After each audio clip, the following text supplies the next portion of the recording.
So I was in my bed with my girl. We were brainwriting, and we haven't been brainwriting in a while. We've had a really kind of good anti-brain rot summer, just doing outside activities, grinding on our careers / businesses / getting better with our skills, but whatever. Today, for whatever reason, we were scrolling on TikTok. We first began scrolling on Instagram Reels. I was low-key bored because I'm still brainwriting away. Then I went to my phone, and man, TikTok is an evil app. You know why TikTok is an evil app? Because it just makes me feel. At the end of the day, I'm not gonna say some crazy conspiracy. It makes me feel, and it's really, really good at making me feel. And why is feeling evil?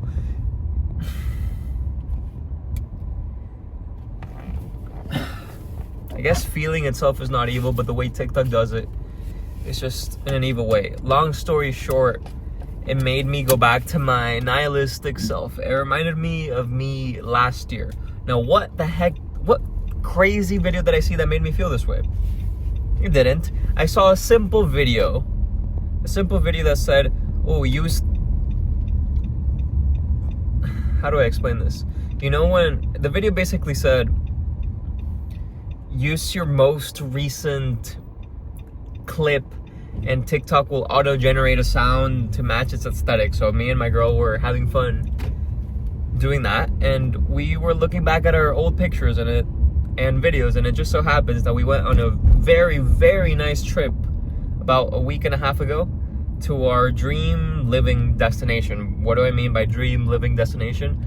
I mean that we want to live there in the future. It's like our ideal place to live. It's Newport, Rhode Island. It's a really nice New England coastal town. And man, I got a lot of good pictures, a lot of good videos, and it was gorgeous. So I was just clicking through the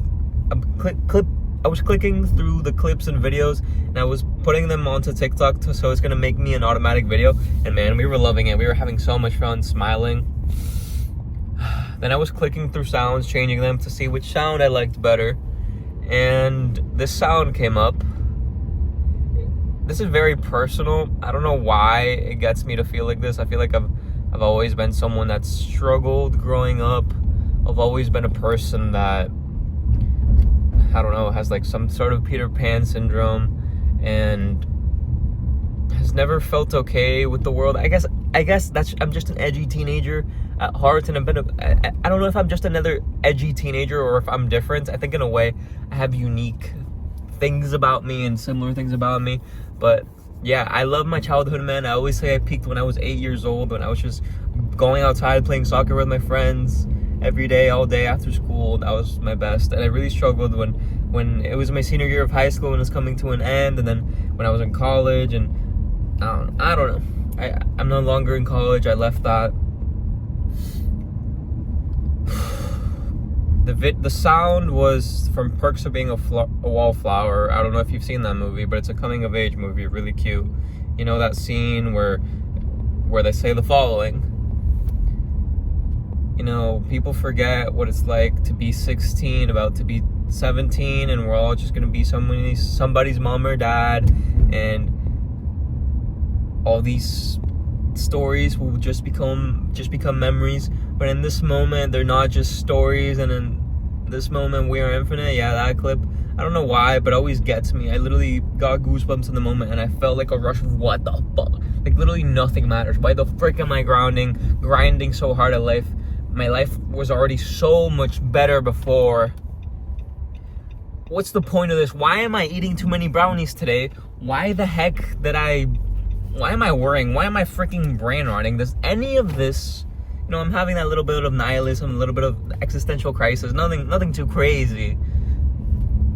I really mean not too crazy, because I'm not trying to tell you that I'm super deep or some crazy philosopher at all.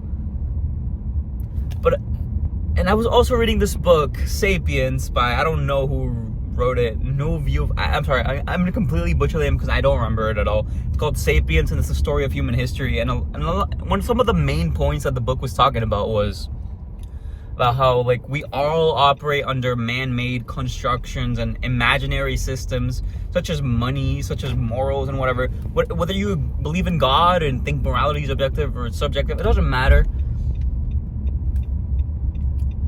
okay, I have to explain my life philosophy a little bit to explain a little bit how I can be okay despite acknowledging and believing that it doesn't really have meaning. I choose to believe in God as a choice, but not because I know it's true. It's sort of practical and pragmatic to believe in, and I don't want to doubt it. But honestly, according to my own human limited understanding, it's not reasonable. According to science, I don't believe it's reasonable. You can argue all you want. I don't want to argue about God, but I choose to believe in him. You can, and I don't believe truth is this moral good that people make it out to be. So truth doesn't even matter, because if we were to be the least hypocritical, prideless versions of ourselves, we'd come back to at least something close to nihilism or I don't know-ism. You could literally say I don't know to every single of life's biggest questions.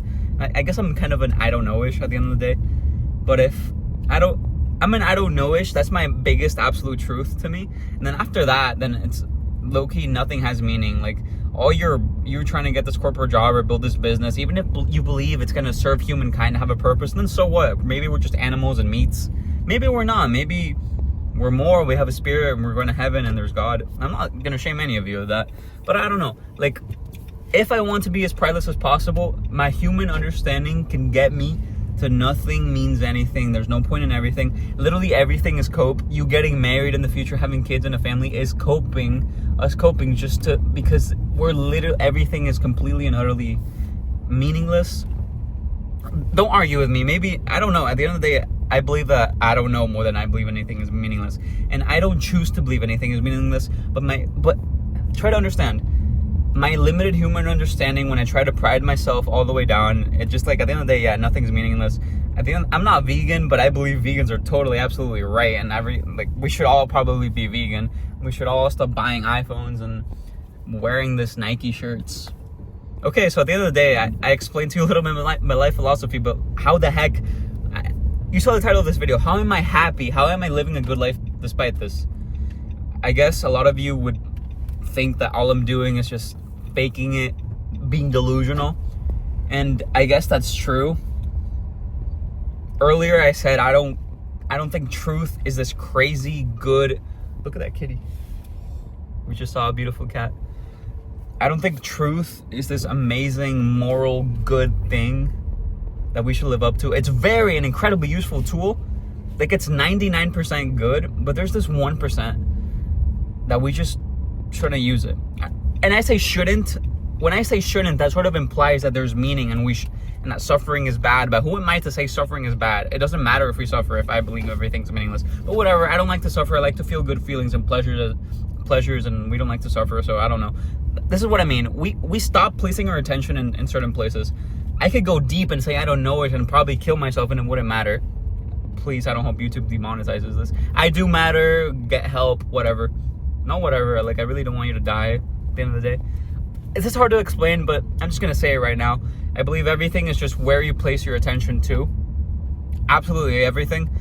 I can choose to literally, I could probably, if I'm feeling incredibly sad and nihilistic, I could probably watch a little bit of TikTok and feel good about myself again, because my attention is placed on TikTok. Or I could go to the gym and I guess, I don't know, I'd be suffering under the weights and I'd probably release some endorphins and something that's gonna make me feel good or whatever, because my attention is placed elsewhere. Hold on, to make my point clear, I don't know what book I read. I think it was Influence by Robert Cialdini, or maybe it wasn't. I don't remember at all, but it was talking about the story of this person that got terminal cancer and she was about to die. And she was different from everyone else that got terminal cancer. Why?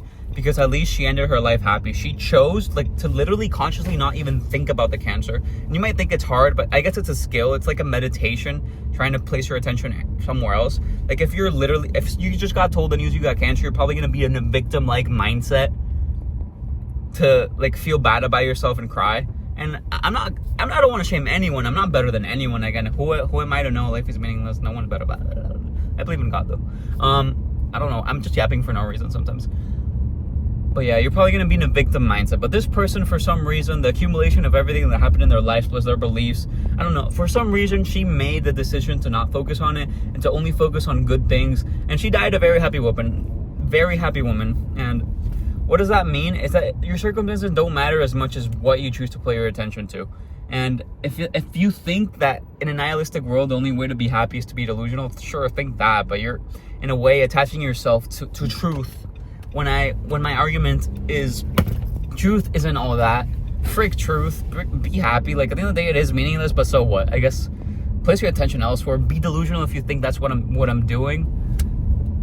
Be grateful, I guess. Basic advice. But yeah, literally just take your pride and ego down and choose to place your attention on things that are better. I don't believe in free will anyway, so it doesn't even matter. But since I don't believe in free will, I don't know, maybe what I'm saying right now is gonna open up your free will neural pathways that plant seeds in your head, so eventually you will take action, and I might help you, hopefully, because I don't believe in free will anyways. But I believe in God, and I consider myself a Christian, so what the heck? Do you guys want to debate with me? Sure. Who am I to know anything? God bless you. If you believe in God, then you already believe in love. If you believe in love, then you already believe in God, because God is love. At least, who am I to know? God bless you. Bye.